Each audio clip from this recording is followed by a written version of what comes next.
Assalamualaikum warahmatullahi wabarakatuh. Waalaikumsalam warahmatullahi wabarakatuh. Ustaz, begini Ustaz. Sekarang kan isu Wahabi ini sangat marak Ustaz. Betul. Sangat marak dan dipakai di mana-mana Ustaz. Entah mau dipakai politik, entah dipakai untuk menarik massa, entah dipakai untuk menjatuhkan suatu kelompok, entah pokoknya Wahabi ini lagi ngetren Ustaz. Ya, menjadi isu hangat. Ya, menjadi isu hangat. Ya, saya mau nanyain sama Antum Ustaz. Ini ada beberapa pertanyaan Ustaz, tapi Ana coba satu-satu dulu Ustaz ya. Mau tanya. Asal muasal Wahabi itu gimana Ustaz? Asal muasalnya Ustaz. Bismillahirrahmanirrahim. Alhamdulillahirabbil alamin. Wassalatu wassalamu ala asyrafil anbiya'i wal mursalin wa ba'd. Perlu diketahui bahwa Wahabi kita bisa lihat dari dua sisi. Ya. Wahabi warisan historis yang tidak lain adalah firqah, salah satu sempalan dari sempalan Khawarij yang tokoh sentralnya adalah Abdul Wahab bin Abdurrahman ibn Rustum al-Ibadi. Kemudian yang kedua, Wahabi warisan imperialis. Inilah yang dituduhkan kepada Syekh Muhammad ibn Abdul Wahab. Nah, kenapa beliau dituduh padahal namanya tidak Abdul Wahab? Iya. Karena beliau mendakwahkan tauhid, mengajak kembali kepada Al-Quran dan Sunnah. Sebetulnya kalau kita lihat kata Wahabi sendiri itu kan nggak ada celaknya. Kalau memang Wahabi itu diambil dari nama Allah Al-Wahhab, bagus. Kalau diambil dari kalimat namanya Syekh Muhammad ibnu Abdul Wahab, ya nggak tepat. Itu nama bapaknya. Seharusnya Muhammadi, bukan Wahabi. Kalau seandainya untuk tujuan meledek, Allah berfirman, wala tanabazu bil alqab. Jangan kamu mempermainkan nama atau titel-titel orang. Oleh karena itu, kalau kita ingin gagas dengan akal sehat, istilah Wahabi ini murni tuduhan dari kaum imperialisme untuk menjatuhkan dakwah Syekh Muhammad ibnu Abdul Wahab. Bahkan siapa saja yang ingin mengajak kepada kemurnian tauhid, ingin mengajak kembali kepada Al-Quran dan Sunnah, itu. Oh gitu ya Ustaz? Ya. Jadi itu memang ini ya tujuannya imperialis itu sebenarnya. Nah yang kedua Ustaz. Nah, pihak yang paling berkepentingan menggulirkan isu Wahabi itu siapa? Kalau kita lihat motivasi tuduhan itu kan ada tiga. Yang pertama motivasi agama dan sosial. Berarti di sini adalah tokoh-tokoh darwis, tokoh-tokoh klenik, tokoh-tokoh yang memang mereka tidak mau diganggu singgasana tradisinya. Sehingga mereka menimba Syekh Muhammad yang reformis ini, Syekh Muhammad yang mengajak tajdid pembaruan ini kembali kepada Al-Quran. Karena pasti mereka nanti akan rugi, popularitasnya hilang, kedudukannya hilang, bahkan setoran materinya juga hilang. Nah yang kedua adalah motivasi politik dan kekuasaan. Ini tidak lain adalah saat Turki sudah mulai guncang, dan kekhawatiran dengan dakwah Syekh Muhammad dan pengaruhnya sudah seluruh antero dunia. Akhirnya Muhammad Basha dengan kerjasama anaknya Ibrahim Basha dan nanti Tusun memerangi habis-habisan secara fisik, dan pada saat tidak kuat bahkan tetap kalah, maka isu Wahabi dilemparkan untuk Syekh Muhammad bin Abdul Wahab dan pengikutnya. Nah yang ketiga, motivasi imperialisme, yaitu penjajahan. Karena setelah kita lihat di dalam peta sejarah, yang mampu melawan penjajah Belanda di seluruh dunia itu mereka-mereka yang terpengaruh dengan pemikiran dan tajdid Syekh Muhammad ibnu Abdul Wahab. Lihat aja Sanusi yang ada di Afrika, bagaimana Italia dan juga Prancis kocar-kacir kedodoran menghadapi reformasi mereka. begitu juga di Libya, bagaimana Italia juga kedodoran, dan kita lihat juga Inggris di India, bagaimana Inggris kedodoran menghadapi mereka-mereka yang terpengaruh dengan pemikiran Syekh Muhammad bin Abdul Wahab. Plus di Indonesia juga Belanda kedodoran menghadapi Imam Bonjol bersama Haji Beobang, Haji Miskin, dan Subani yang mengubarkan jihad. Mereka ini terpengaruh dengan dakwah ini, sehingga mereka mengelemparkan isu ini untuk memecah belah umat, supaya dukungan kepada mujahidin ini untuk mengusir penjajah itu berkurang. Maka mereka menggunakan politik belah bambu, satunya diangkat, satunya diinjek, yang sering kita kenal divide et impera, dan nampaknya ini manjur. Jadi itu ya, jadi apa namanya, jalan untuk melemahkan ya, pakai cara itu Ustaz ya. Iya, nah, kalau pakai cara fisik kan kita betul-betul yang terpengaruh. Mereka tidak akan pernah ada sejarah jihad yang akhirnya mereka itu menang. Masya Allah. Itu. Ya Ustaz, sekarang lagi ada ini Ustaz. Pertanyaan berikut Ustaz ya. Tujuannya apa? Iya. Maksudnya tujuannya mereka itu yang tadi itu, yang poin kedua Ustaz, itu tujuannya apa yang mereka yang berkepentingan tujuannya? Tujuan mereka yang paling utama dan pertama sebetulnya adalah ada tujuan direct, instan, yaitu tadi saya katakan yang budaya keagamaannya tidak mau terganggu prakteknya, politik kekuasaan tidak mau terganggu kekuasaan yang goyang, imperialis, wilayah-wilayahnya tetap eksis. Tujuan secara implisit, dan ini yang besar, adalah ingin membumi hanguskan Islam. Gitu ya Ustaz. Akhirnya siap ingin menggeser dan menggusur pengaruh Al-Quran dan Sunnah di tengah umat Islam. Kenapa? Karena akhirnya siapa saja yang menabuh genderang dakwah tauhid dan anti syirik dituduh Wahabi. Siapa saja yang sekarang ini dakwah menegakkan bendera sunnah anti bid'ah dituduh Wahabi. Siapa saja yang tegas dan tegar di dalam amar ma'ruf nahi mungkar dituduh Wahabi. Siapa saja yang sekarang mengajak kembali kepada Al-Quran dan Sunnah menurut pemahaman salaful ummah dituduh Wahabi. Bahkan organisasi-organisasi Islam di Indonesia juga kesasaran tuduhan itu. Iya betul Ustaz. Itu. Karena semata-mata mengajak kepada Al-Quran dan Sunnah. Apa sekarang saya tanya, organisasi A yang dituduh Wahabi pernah nggak ketemu Syekh Muhammad bin Abdul Wahab? Nggak pernah. Organisasi B pernah nggak bersinggungan dengan murid-muridnya Syekh Muhammad bin Abdul Wahab? Nggak.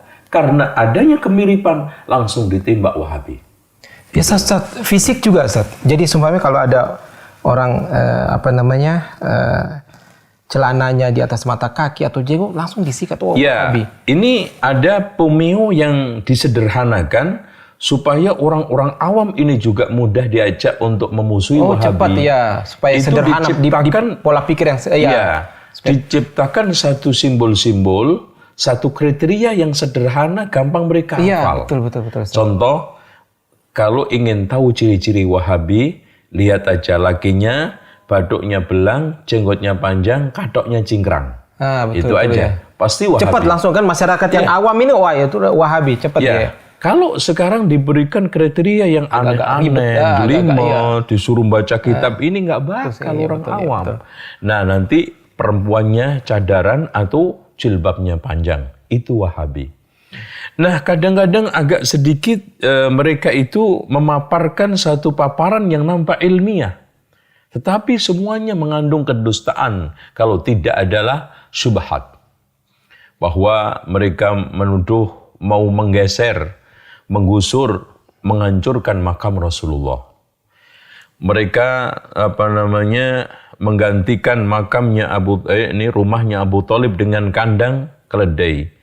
Rumahnya Khadijah digunakan untuk WC, kan gitu.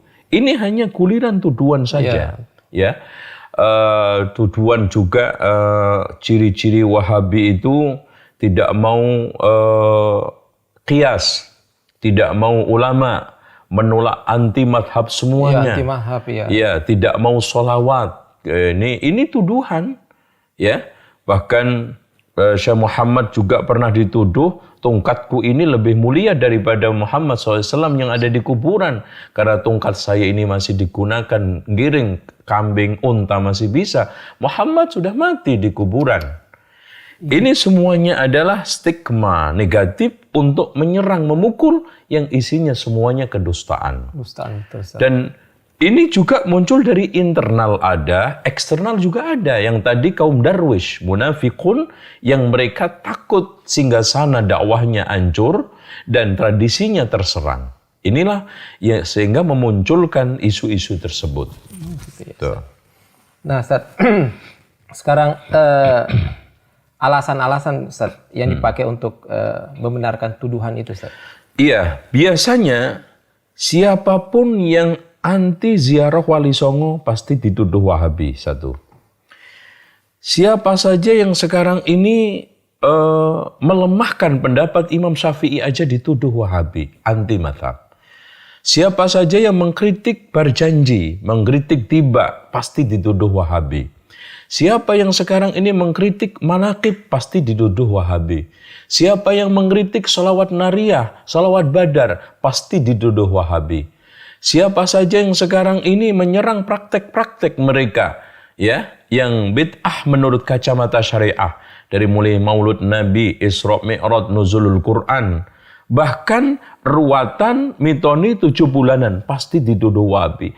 Semua mereka yang mengamalkan tradisi harian yang bertentangan dengan Alkitab wa Sunnah ini kita luruskan. Pasti dituduh anti budaya, anti tradisi, itu Wahabi. Intinya, secara kriteria, sederhananya juga, pokoknya siapa saja yang melarang ziarah kuburan Nabi, ziarah Wali Songo, dan anti tabarruk dan tawasul, menurut versi mereka ya. Kemudian yang ketiganya, melarang merokok. Kemudian yang keempatnya, dia tidak mau tradisi dan budaya yang sudah memasyarakat ini, pasti ditembak Wahabi. Sederhana sekali. Iya. Iya, Ustaz. Ini ada poin lagi, Ustaz, ya. Iya. Pihak yang paling berkompeten untuk menggulirkan tuduhan Wahabi itu siapa? Pihak-pihak yang paling berkompeten. Iya. Yang paling berkompeten pertama, kelompok-kelompok tokoh-tokoh yang takut kehilangan tadi lapak-lapak kehidupan agamanya. Sehingga dia membuat suatu berita yang jungkir balik. Ya, Syekh Muhammad bin Abdul Wahab yang mendakwahkan tauhid diplesetkan menjadi suatu plesetan yang negatif.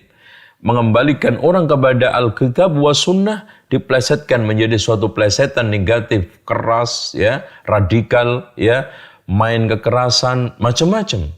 Padahal mereka tidak paham bahwa Syekh Muhammad bin Abdul Wahab ketika saat dia melakukan amar ma'ruf dengan tangan, ketika itu didukung oleh amir, didukung oleh khalifah kalau zaman dahulunya, pemimpin. Dan pemimpin man ra'a minkum mungkaran falyughayyir biyadihi, sah-sah saja. Tapi mereka tidak seperti itu. Yang keduanya, orang-orang tokoh-tokoh yang tidak paham siapa Syekh Muhammad bin Abdul Wahab itu. Kemudian dia ikut membio bahwa Wahabi begini, akhirnya disiar-siarkan di mimbar-mimbarnya. Nah, ini orang yang berbahaya juga ini. Nah, kelompok yang ketiga, ini kelompok orang-orang, tokoh-tokoh yang takut kehilangan kekuasaannya dan takut kehilangan redup pengaruh politiknya. Tiga inilah yang paling berperan, yang paling berpengaruh, yang paling memiliki tanggung jawab nanti di hadapan Allah atas isu Wahabi itu. Jadi tokoh khurafat yang menjungkir balikkan fakta siapa Syekh Muhammad dan dakwahnya. Yang keduanya tokoh yang tidak tahu siapa Syekh Muhammad bin Abdul Wahab. Cuman dia itu niru, membeo, mendapatkan info yang negatif.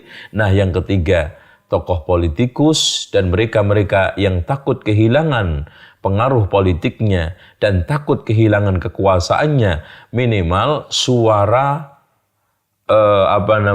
perolehan entah itu secara nasional maupun daerah berkurang. Inilah pihak-pihak yang berkepentingan. Kemudian dibakar, nah ini dikasih bensin bahan bakar oleh orang-orang barat. Itu. Dari kalangan orientalisme, imperialisme. Makanya Wahabi ini saya bisa katakan adalah anak haram hasil perselingkuhan 3 orang. Imperialisme, orientalisme dengan pihak-pihak Darwis yang ada di kalangan Islam tadi. Ini selingkuh, hasilnya haram ini anaknya. Ya, imperialisme tahu pengaruhnya tadi. Orientalisme juga, ya. Kalau kita bisa baca di dalam kitab-kitabnya mereka yang lurus seperti Lothrop Sudrak, bagaimana dia itu komentarnya terhadap Wahabi positif, Margoliouth juga positif, Renz juga positif. Nah, dari sinilah berarti ada yang menggoreng, gitu. Bahkan tokoh-tokoh orientalisme yang agak objektif ini menyatakan bahwa musuh-musuh dakwah Muhammad bin Abdul Wahab inilah yang memaksakan untuk Wahabi ini diterima dengan dengan berbagai macam resiko buruknya, pahit getirnya diberikan kepada Syekh Muhammad bin Abdul Wahab. Padahal mereka tidak pernah. Sekarang pertanyaannya begini, sederhana. Apakah sekarang Syekh Muhammad pernah mengadakan muktamar untuk organisasi Wahabinya? Susunan pengurusnya?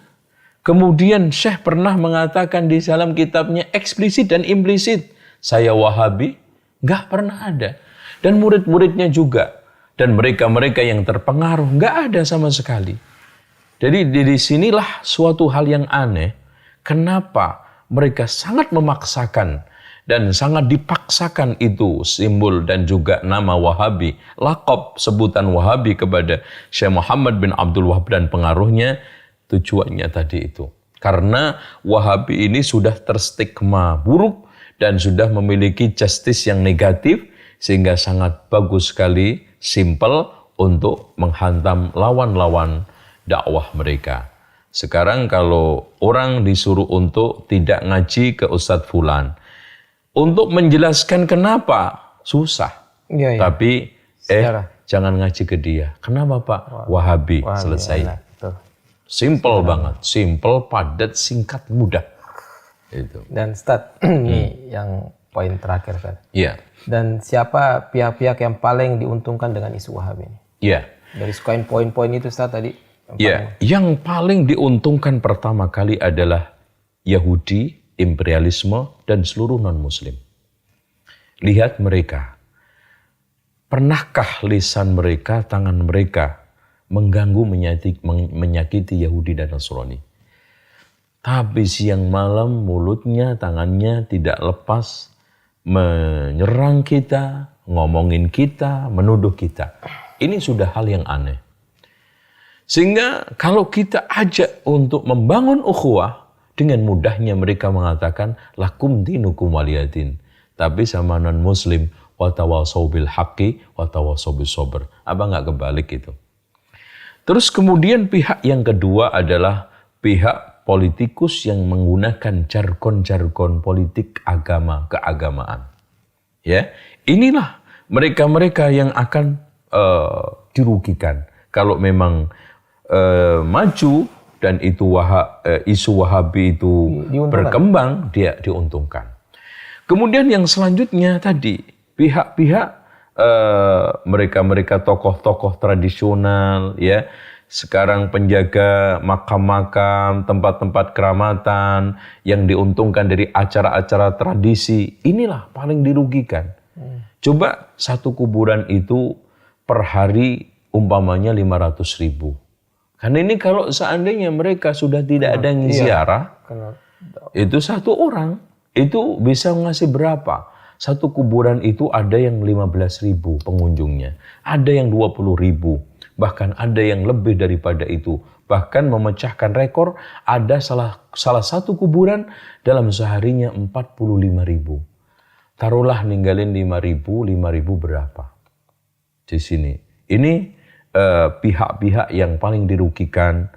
Oleh karena itu kalau kita kembalikan kepada literatur yang ilmiah, bahwa semuanya hampir komentar positif.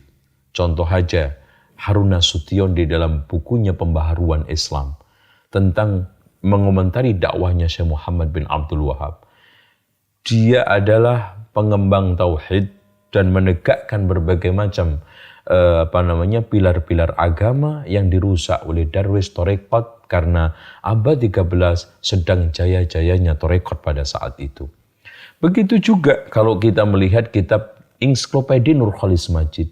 Di sana Wahabi adalah mengajak kembali kepada tauhid. Berarti yang memusuhi Wahabi adalah memusuhi tauhid. Kan gitu.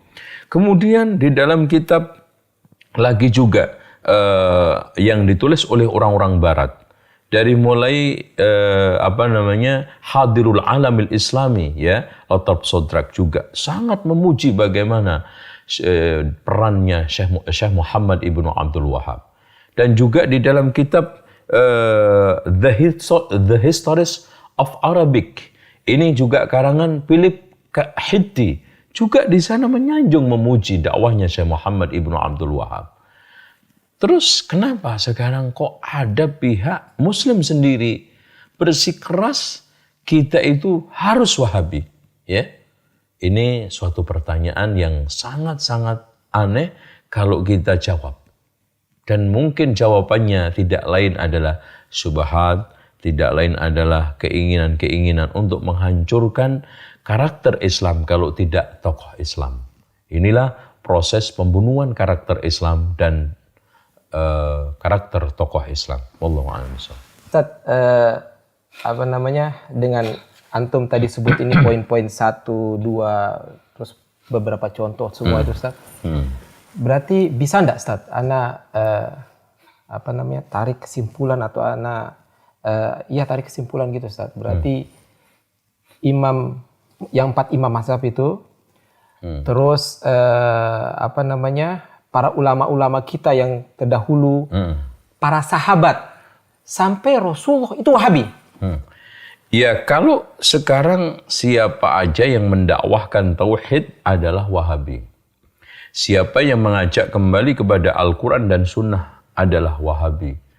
Siapa yang sekarang ini mengajak pembaharuan Islam adalah Wahabi, maka ketahuilah bahwa Rasulullah Shallallahu Alaihi Wasallam itu juga Wahabi dan pas nama beliau Muhammad dituduh Wahabi seperti beliau.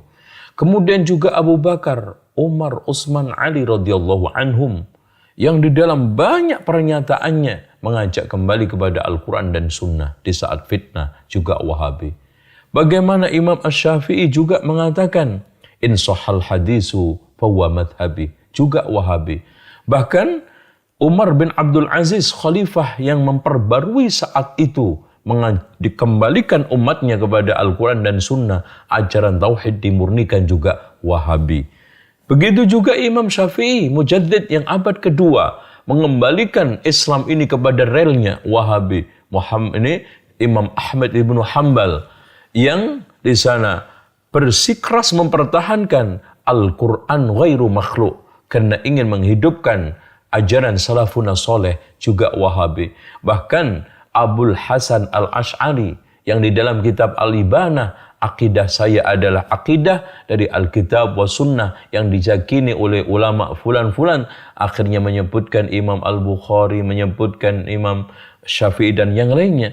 Wahabi. Kalau seperti ini, semua siapa saja yang mengajak kepada pemurnian tauhid, kembali kepada Al-Quran dan Sunnah, dan plus yang tidak kalah pentingnya, melakukan pembaharuan untuk menyingkirkan berbagai macam kerak-kerak yang mengotori Islam, dari mulai bid'ah, khurafat, tahayul, ini juga Wahabi.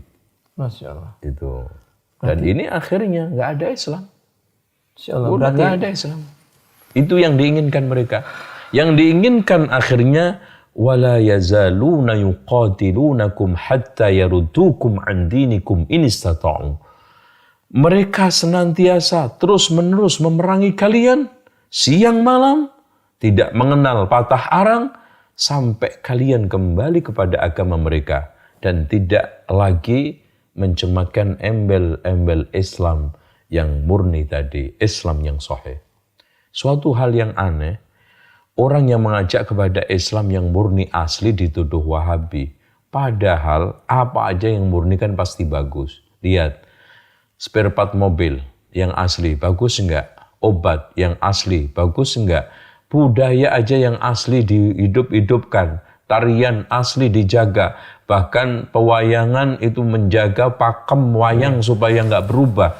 Tidak pernah dipersalahkan. Kenapa Syekh Muhammad Ibnu Abdul Wahab ingin menjaga kemurnian dan keaslian Islam dipersalahkan, dituduh Wahabi? Aneh, tapi nyata. Iya. Dan kalau kayak gitu berarti anak Wahabi. Iya. Iya. Berarti anak senang Wahabi. Alhamdulillah. Iya. Ustaz. Iya. Dulu kan Muhammadiyah, Iya. Al-Irsyad, itu kan dituduh Wahabi, Ustaz. Iya, betul. Termasuk juga Persis. Iya, Persis juga dituduh Wahabi. Terus hilang, Ustaz. Hilang redup gitu loh. Iya. Sekarang muncul lagi, tambah keras, Ustaz.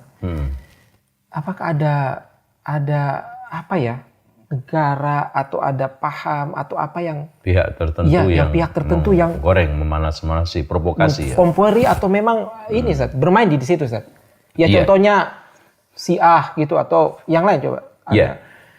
Memang kalau kita lihat sejarah Syiah di Indonesia ini timbul tenggelam. Dan Syiah itu sudah masuk ke Indonesia sejak abad ke-10 Masehi. Dan selalu menimbulkan kontras antara umat. Bagaimana umat Sunni dengan kaum adat diadu di Sumatera oleh Syiah di belakangnya ternyata. Kemudian di Jawa, bagaimana akhirnya Amangkurat I membantai di alun-alun Surakarta 6.000 ulama kiri kedaton. Ternyata setelah kita usut di belakangnya itu ternyata Syiah. Manunggaling Kawula Gusti. Jadi begitu juga tuduhan-tuduhan Wahabi ini dari kelas internasional dan nasional itu ternyata di belakangnya selalu Syiah. Ya, makanya lihat aja kalangan-kalangan tradisional ini yang kenceng menggulirkan Wahabi. Kalau dia tidak dekat dengan orang Syiah atau dia itu Syiah sendiri sedang bertaqiyah di organisasi itu. Ya, dengan demikian kita harus pahami pihak yang sekarang paling lantang dan dalam sejarahnya yang menggulirkan Wahabi itu adalah Syiah. Cuma dia itu ngait supaya nggak ketahuan. Orientalisme diajak, kaum tradisional diajak, Darwis diajak supaya membuat satu taktik melempar batu sembunyi tangan, maling teriak maling. Ini yang harus kita pahami. Dan kita juga jangan lupa sejarah dimanapun Syiah itu ada, pasti yang diserang dulu adalah mereka yang mengajak kembali kepada Al-Quran dan Sunnah. Kenapa? Karena pihak inilah yang nanti paling tahu kebobrokan Syiah itu. Kemudian tahapan kedua, menggulirkan isu-isu Wahabi untuk memojokkan yang mengajak kembali kepada Al-Quran dan Sunnah dan tahu kebobrokan Syiah itu. Nah, pihak yang ketiga, mereka mengajak masa-masa yang ini, yang Darwis, yang tradisional, yang orang-orang awam ini, sambil bertaqiyah, kayak bagian dari mereka mengajak untuk menyerang, entah berupa pemikiran atau fisik. Ini yang harus kita pahami. Dan kalau ada orang yang mengatakan bahwa mana bukti radikalismenya di Indonesia, ini orang tidak tahu sejarah. Bagaimana dulu permusuhan mereka dengan Muhammadiyah atas nama Wahabi, banyak korban dari kalangan Muhammadiyah. Begitu juga Al-Irsyad, begitu juga Persis. Sebelumnya juga saya katakan tadi, 6.000 ulama kiri kedaton yang mereka adalah jelas-jelas mengajak kepada Al-Quran dan Sunnah. Dan asasnya adalah ahli sunnah wal jamaah. Amangkurat I difitnah, diojok-ojokin. Kelompok-kelompok ulama ini gak akan bakal dukung kamu, bahkan di belakang akan bakal nusuk dari belakang. Karena disuruh nyembah kaki kamu tidak mau, disuruh sungkem tidak mau. Itu orang Syiah memprovokasi Amangkurat I itu. Sehingga dengan prinsipnya dia yang sudah terpengaruh dengan akidah Manunggaling Kawula Gusti ala Syiah mengatakan, kalau saya itu Tuhan, maka apa saja yang saya lakukan adalah sah, maka saya membunuh mereka juga sah. Saya membantai mereka sah, makanya 6.000 diambil semua, dibantai satu persatu di alun-alun Surakarta. Ini sejarah berdarah Syiah di Indonesia. Wallahu a'lam bishawab. Ya Ustaz, setelah antum jabarkan poin-poin semua, nah sekarang Ustaz, nasihat antum Ustaz. Iya. Nasihat antum untuk rakyat Indonesia ini Ustaz. Iya. Dengan isu-isu yang... Pertama yang harus dilakukan adalah pencerdasan. Dimanapun kebodohan inilah yang gampang membuat umat Islam itu terpengaruh dengan berita-berita miring, isu-isu tidak benar, dan provokasi-provokasi yang sifatnya miring. Kemudian yang keduanya, kita harus terus berkoordinasi dengan para ulama dan umara lokal kita Indonesia. Karena sejarah membuktikan bahwa ulama-ulama, tokoh-tokoh, saudagar-saudagar, mubalik-mubalik yang datang di Indonesia ini tidak pernah ada yang kontras dengan umara. Karena memang agama manapun yang didukung oleh kekuasaan pasti kuat. Inilah bagaimana kita membangun sinergi. Lalu yang ketiganya, kita harus geber dakwah kita. Penyadaran tentang kejahatan Syiah dulu ini. Karena ini sebetulnya biangnya. Kemudian kita kenalkan firqah-firqah yang ada, yang berbahaya, pemikirannya secara detail, sehingga mereka akan mengetahuinya, oh Ahmadiyah seperti ini, Bahaiyah seperti ini, Syiah seperti ini. Lalu yang selanjutnya adalah pendekatan dakwah yang harus kita bangun dengan baik. Ternyata ada watak yang kita lupakan di bangsa kita. Di antara da'i ini kita tidak terlalu seriusin, bahkan kalau enggak ditinggalkan. Apa? Orang kita itu sangat-sangat senang didekati, sangat senang disanjung, sangat senang untuk diwongno, diorangkan kalau bahasa Jawanya itu. Nah, disinilah yang kelewat dari kita. Sehingga mereka itu lebih condong kepada yang sesat, lebih condong kepada yang nggak benar daripada kita, karena mereka datang menyapa dengan baik, bahkan uluran tangan, bahkan mereka sakit diobatin, dikirimin berbagai macam suplai hadiah. Mana tahan hati ini? Ahsin ilan nasi tasta'bid qalbahu wa qala ma ista'badal insana ihsanu. Perbaikilah dan hadapilah orang penuh dengan kebaikan, kau akan perbudak hati dia. Berapa banyak orang yang tertawan hatinya dengan kebaikan. Ini yang harus kita miliki. Seorang da'i, apalagi kita sudah mengklaim ahli sunnah wal jamaah, yang akhlaknya Masya Allah, akhlak Rasul, muamalahnya muamalah Rasul Sallallahu Alaihi Wasallam, akidahnya jelas akidah Rasul Sallallahu Alaihi Wasallam. Ini harusnya terdepan. Wabima rahmatin minallahi linta lahum walau kunta faddan ghalidhal qalbi lan faddu min haulik. Dengan rahmat Allah lah kamu akan menjadi lemah lembut. Kalau seandainya kau kasar dan keras kepala, mereka akan lari dari kalian. Inilah yang dulu dipahami oleh para wali, saudagar dan mubalik yang pertama kali datang ke Indonesia, macam seperti Syekh Maulana Malik Ibrahim.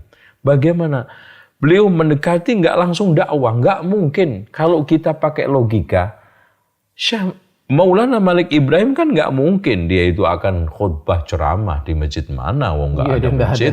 Orang juga terus ngumpulin orang Buddha Hindu untuk diceramai kayak tabligh akbar, mana mungkin, nggak akan. Syekh Maulana Malik Ibrahim datang ke sawah-sawah karena memang beliau ahli irigasi. Kemudian juga ternyata beliau herbalis, bikinin obat untuk orang-orang yang sakit. Bahkan ketika dia berobat, gratis. Yang penting kamu baca syahadah la ilaha illallah. Kan indah itu. Masya Allah, ya. Dan pendekatan di perkumpulan-perkumpulan itu dia datang. Dia masuk dari inilah yang membuat suksesnya dakwah di Indonesia. Ya kata orang kan lain lubuk, lain hati. Lain ladang, lain belalang. Iya.